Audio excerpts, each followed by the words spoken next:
E tinha conheça os mestres do COIF, GM Preparation, preparação de grande mestre do Poluga L. Esse eu tenho, maior marreco. Esse é muito fantástico. esse é excelente.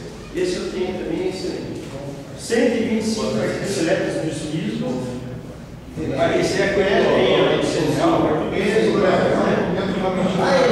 aí está no catálogo deles. Quer dizer que essa aula foi traduzida para o inglês, então.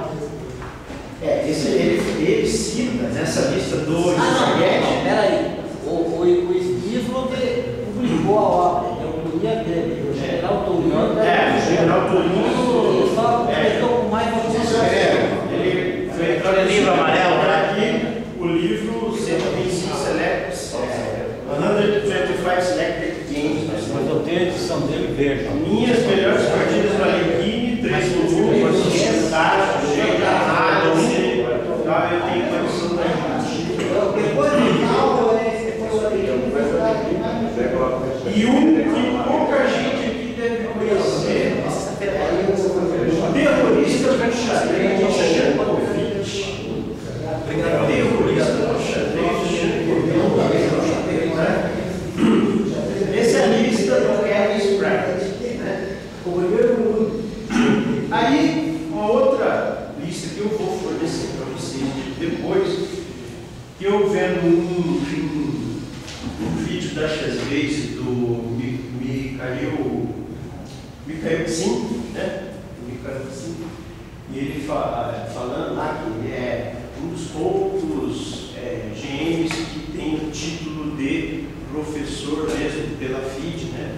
Treinador de xadrez pela FIDE. Existe esse título, treinador de xadrez, né? A FIDE confere. E existe uma comissão da FIDE, comissão que propôs, né? Então é FIDE Trainers Commission. Então essa é a lista da própria FIDE. Recomendação de FIDE Trainers Commission. Agora a ponte tem que ver muito o que conceito que eles tiveram, o que eles usaram para fazer essa relação. Isso é um consenso, né? Eles votaram, várias pessoas, então é um consenso. Se tem um que eu recomendo, é a abordagem, a visão dele. A visão de cada um. É o gosto dele. É um consenso. É a mesma celeuma aqui de quem é o melhor jogador. Então, nessa lista, eu vou fornecer depois para vocês, é uma lista que eles propõem para quem treina alunos de xadrez, né? Ou para o professor, né? Livros que eles recomendam. Então, aqui tem de tudo. Tem livro do Dvoretsky, tem livro do Rivas, do Hansen, do Karpov, do Kasparov, né? Tem os clássicos, os modernos, tal.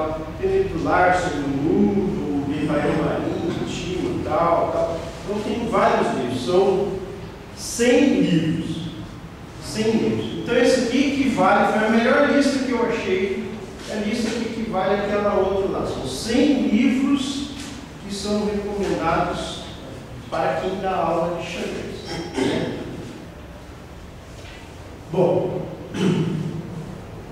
já que a literatura é tão vasta assim, aí eu vou pegar um que eu li inteiro e que está na lista de todo mundo, não tem jeito, porque é um sistema, né? Que é todo mundo conhece. Não vou entrar no mérito da questão sobre o Mizovic. O Mizovic hoje, nós estamos olhando Mizovic em 2011, um xadrez totalmente diferente, certo? Um xadrez que passou por toda essa evolução desde a época dele, depois passou pelo computador, Fischer, Kasparov e tal. Então, nós estamos vendo hoje o Mizovic lá longe e falando assim, puxa, mas tem tanta coisa que ele falava que não era bem assim. Então, tem depois o livro do Kini, por exemplo, que ele falou uma releitura do Mizovic, né?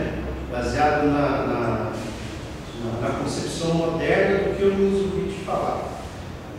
O Ninsovich era um camarada bastante controverso, né?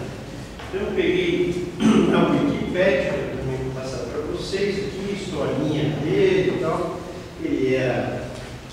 Ele foi nascido em Riga, né? Na Letônia, né? Que era naquela época parte do Império Russo. E a família dele era uma família rica e era de origem alemã judaica, né? E ele aprendeu a jogar xadrez com o seu pai, que era um comerciante, né? Em 1904 ele foi a Berlim para estudar filosofia e depois ele deixou os seus estudos e começou a jogar xadrez como um profissional, né? Bom, ele ganhou o seu primeiro torneio em Munique em 1906. Depois empatou com a Alekhine no torneio de São Petersburgo em 1913 e 1914. Durante a Revolução Russa de 17, o Ninsovich foi para a Guerra do Báltico. E ele disse que ele era um maluco que escutava as moscas na cabeça dele, e assim eles não posso, agora não posso, depois eu falo. E depois ele disse que escutava as moscas, né? E assim ele foi dispensado do serviço militar. Ele escapou com essa conversa, né? Boa conversa. Dali ele foi para Copenhague, na Dinamarca. Depois ele acabou se naturalizando dinamarquês, ganhou um monte de campeonato lá, né? Porque não tinha tantos jogadores bons naquela época, né? E acabou morrendo lá na Dinamarca em 1985 por pneumonia.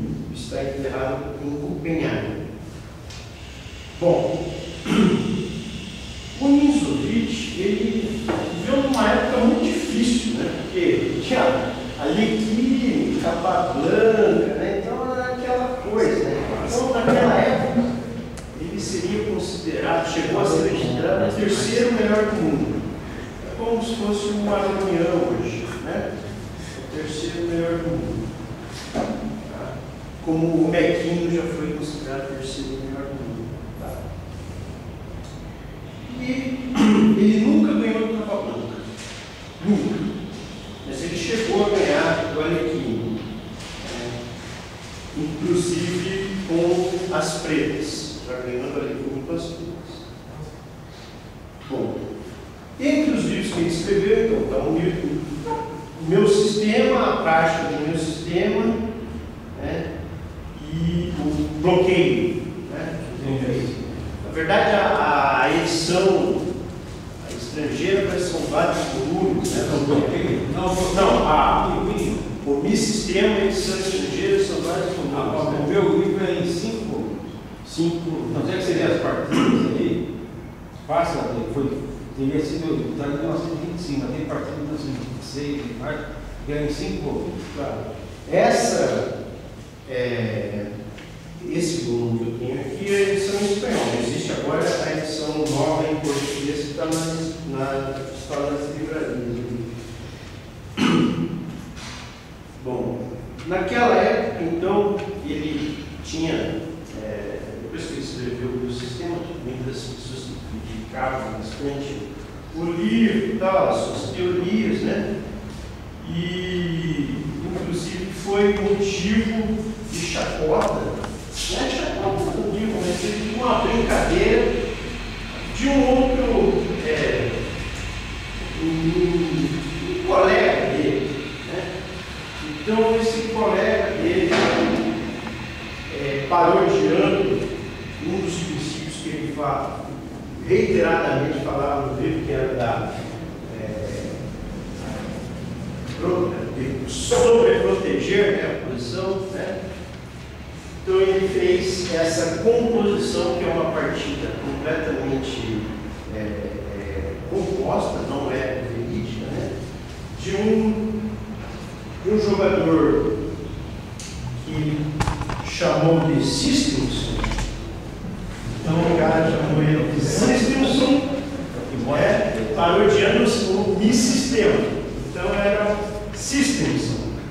Systemson é a paródia do Mi Sistema, jogando de pretas contra o próprio Inzovich. Inzovich contra o Systemson. Então vamos ver essa partida. Você não diz o autor? O autor parece que era